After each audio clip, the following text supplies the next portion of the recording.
Aparat kepolisian Resor Badung mengagalkan penyelundupan 18 kg ganja yang dikirim dari Banyuwangi menggunakan truk pengangkut besi. Dua tersangka mengaku sudah 5 kali menyelundupkan ganja dengan modus yang sama. Pengungkapan kasus penyelundupan 18 kg ganja ini bermula dari tertangkapnya salah satu pengedar berinisial R tanggal 18 Februari lalu. Dari keterangan R, ia berupaya menyelundupkan belasan kilogram ganja ke Bali menggunakan sebuah truk Fuso dari Banyuwangi. Aparat Polres Badung bergerak ke wilayah Kerambitan Tabanan untuk mencegat truk tersebut. Petugas berhasil mengamankan truk termasuk sopirnya berinisial M saat sedang berada di sebuah rumah makan wilayah Kerambitan Sabtu siang.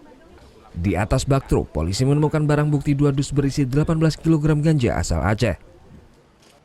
Kedua tersangka mengaku sudah menyelundupkan ganja dengan modus yang sama sebanyak 5 kali.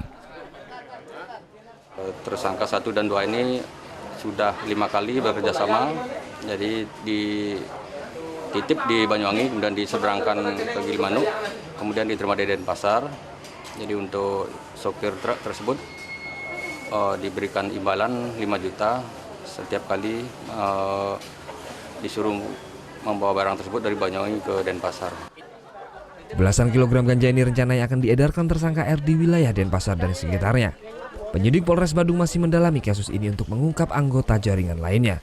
Total 67 tersangka penyalahgunaan narkoba berhasil dijaring Polda Bali dalam operasi antik yang digelar sejak awal Februari lalu. Muhammad Hasanuddin melaporkan untuk MET.